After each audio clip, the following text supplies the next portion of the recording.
In late 2007, the Iraq War is winding down. President Bush has declared victory, and rebuilding operations are in effect. Sergeant Matthews and his spotter Sergeant Isaac are sent to a pipeline construction in the middle of the Iraqi desert. All the Americans working at the site have been killed, so now it is their mission to find the culprit before they send new builders. The soldiers hide behind a bunch of bushes and stones to watch the location under the melting sun, and 20 hours pass without anything happening. Matthew begins growing impatient and starts to think there are no Iraqi soldiers left, and considering the scattered bodies, the site must have been attacked by a team that left after completing their mission. Isaac points out there are no signs indicating a big group moving around here, and points out that because all the workers were killed by headshots, this could have been done by the legendary professional Iraqi sniper known as Juba. However, Matthews thinks it is impossible for anyone to kill this number of people in less than 30 seconds. Eventually Matthews finally gets tired of waiting and goes down to take a closer look at the location after asking Isaac to cover for him.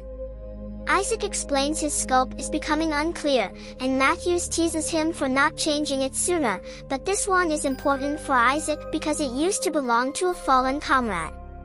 Then Matthews goes from body to body looking for clues and begins believing Isaac's theory when he confirms everyone died from precise headshots.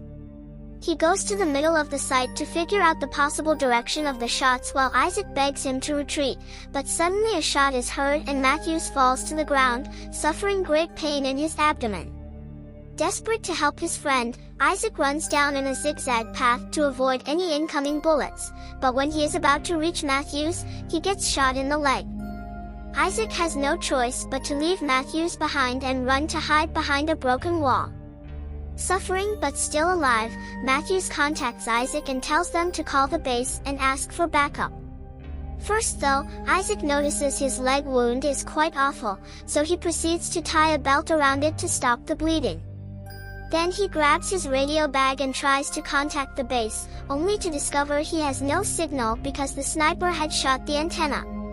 Suddenly Matthews contacts him again and asks him to spot the sniper so that he can aim at him, ignoring Isaac when he warns him that the sniper will notice any movement and shoot him again. Isaac starts working on making a hole in the wall with his knife to insert the scope, only to get his hand hurt by some fallen rocks. Matthews then proceeds to attempt to reach for his rifle, only to pass out because of blood loss. Not wanting to end like his friend, Isaac uses a blade to remove the bullet from his leg, which is an extremely painful process. Then he bandages the wound before passing out as well. Sometime later, Isaac wakes up when he hears a strange noise coming from his earpiece. It turns out to be an officer from the base, and Isaac immediately begins reporting the situation and begging for medical supplies. However, he begins to get suspicious when the officer asks him lots of weird questions, and most importantly, he requests him to either tell them his exact position or stand up and fire in the air, claiming it is for the helicopters to drop the supplies accurately. Isaac points out this is against protocol and will put him in danger, and when he begins paying more attention to the man's words, he realizes his accent is not American. This is Juba the sniper, who has hacked into the radio frequencies to try to set a trap.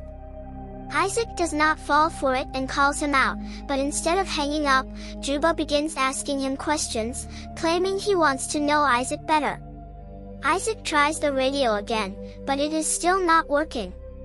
Juba insists on making his silly questions, and when Isaac refuses to chat back, Juba threatens with shooting Matthews again, which is risky because there is a chance he is still alive. Isaac agrees to chat for a while and asks Juba to go first while he begins drawing a map of the site on the dirt to calculate the bullet trajectory and find the possible location of the sniper. Juba tells him he is just a regular Iraqi citizen that wants to save his country and asks Isaac to tell him about his family, but Isaac points out that is too personal. Then Isaac makes fun of Juba's reasoning, saying that he is killing the people that are actually trying to develop the country by bringing schools, pipelines, and infrastructures that will boost the local economy. This makes Juba laugh, and he explains that the money made here will be sent back to the USA later. As time passes, Juba keeps asking questions, but Isaac continues to refuse to say anything personal about himself, making Juba threaten to shoot Matthews again. However, Isaac does not believe him anymore. To prove he is dangerous, Juba tells Isaac the name of the previous owner of the scope and that he is dead, quoting Matthews' earlier teasing. This means Juba has been listening to their conversations since they arrived. Using his scope, Isaac notices one of the dead men has a radio with them and he drags his body to the edge of the wall, but not even using a piece of wood he would be able to reach it without exposing himself. Next, Isaac tries to drink some water from his bottle only to find it empty because of a hole in it, which Juba confirms he did on purpose. He also admits he did not miss any shots. He specifically shot the bottle, the antenna, and Isaac's leg in order to put Isaac in an unescapable situation and make him die slowly, which he will enjoy hearing through the communicator. When Isaac finds the bullet he took off his leg, he takes a closer look and begins calculating the weapon model Juba has by making some sneaky questions. He also calls Juba a terrorist, which makes Juba laugh again as he points out that the Americans are the ones illegally entering a foreign country with weapons ready to kill people. While Juba talks, Isaac does some more calculations and looks through his scope to finally reach the conclusion that Juba is hiding under a huge pile of trash. He has been under these harsh conditions for a long while, not to mention the overwhelming heat, meaning this guy truly is a professional. However, Juba denies being the famous sniper and once again claims to be a regular Iraqi man. Judging by his accent, Isaac guesses Juba must be a former U.S. Army officer that betrayed them, but Juba dismisses this as well and explains he only kills people that attack him first. In return, Isaac shares the story of how he met his best friend when he was a child and how they enlisted together later as adults. Soon dehydration and exhaustion begin having a hard effect on Isaac, who falls to the ground as he hears Juba tell him he will staple his tongue to his chest. Next, Isaac tries to trick Juba by putting a jacket and helmet on his rifle and waving it above the wall, but Juba does not fall for it. What does fall is the helmet, landing on the other side of the wall, so now Isaac cannot protect his head either. Such a silly mistake is the sniping point and makes him cry. More time passes, and Isaac becomes desperate enough to try to take a risk.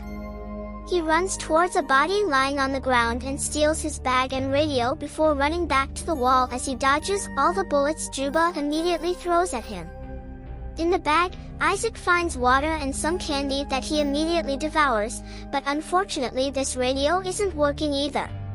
Juba also punishes him for this risk by shooting at the wall and heavily damaging his scoper. Suddenly, Isaac hears some disturbance coming from his earpiece and realizes it is Matthews, who is still alive. Isaac yells the location of the sniper at him, and Matthews immediately takes out a piece of metal to use in order to look at the pile of garbage. While Matthews moves extremely slowly to grab his rifle, Isaac keeps the sniper distracted by making small talk, and he learns that Juba used to be a teacher in Baghdad. When his students got killed during an American attack, he decided to get revenge. The wall Isaac is hiding behind is the ruins of said school.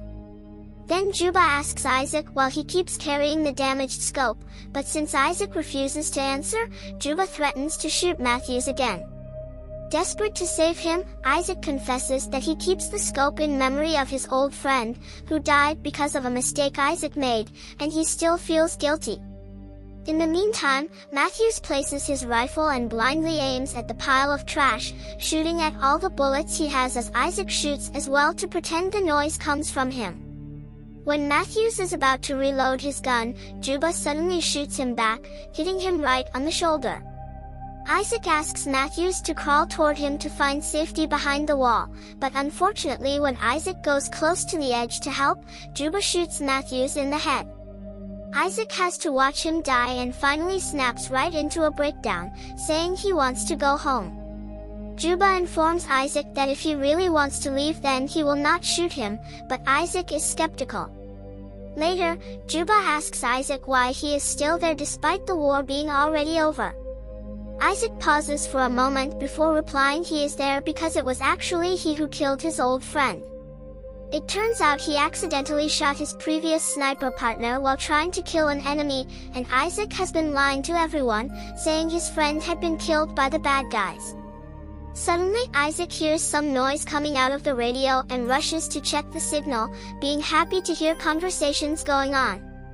However, his happiness is short-lived because while he can hear voices, he cannot send any messages because of the damage the radio took. To Isaac's shock, Juba joins the conversation he is hearing, and the man uses Isaac's name to ask for help. Isaac finally realizes that all this time Juba has been hacking into American communications, pretending to be a soldier needing help to lure backup teams to the area and kill them all easily thanks to the surprise factor. Isaac tries to interrupt the conversation to no avail. Sometime later, Isaac wakes up to the painful feeling of a crow pecking on his leg wound. Seeing as even the birds think he is already dead, Isaac decides to take a risk and retrieves Matthew's rifle using some rope and a stick, then he aims it at the pile of trash. At that moment, helicopters arrive at the area and reveal Isaac's location without knowing this is a trap. Wanting to save the incoming soldiers, Isaac pushes the wall to make it crumble, creating a curtain of dust that makes it hard for Juba to get Isaac's location. Isaac begins shooting at the pile of trash without knowing if he has hit his target or not. In order to find out, Isaac finally stands up from his position, and he is shocked to notice Juba is not using this chance to shoot back. This makes Isaac believe he has effectively killed Juba. Soon the helicopters arrive and quickly carry Isaac away on a stretcher, immediately giving him medical attention. Isaac tries to tell them about Juba, but he cannot be heard because of the noise from the helicopters taking off. Suddenly Juba starts shooting at them, killing the medical soldiers one by one before hitting the pilot as well. The helicopter quickly goes down and crashes on the ground, instantly killing Isaac and allowing Juba to keep his word. Technically, Isaac had not been shot. Then Juba hacks into the USA lines again and pretends to be an American soldier to lure his next team of victims.